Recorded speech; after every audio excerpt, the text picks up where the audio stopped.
This is Sean McBride. I'm at Revival Skate Shop here in Ogden, Utah. Today we're going to learn about abdominal exercises while skateboarding. Skateboarding can be a great form of exercise. You need to find a skate park with a bowl that you can cruise around, and then also have a skateboard that has big wheels and fast bearings so you can cruise.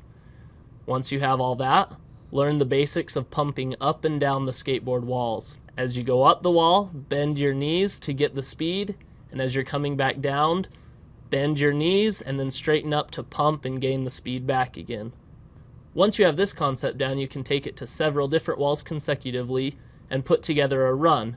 As you learn how to do these runs on a skateboard, you'll find your abdomen get stronger and stronger, and eventually you'll be able to do it as long as you'd like. It's a great source of workout, and it's also fun.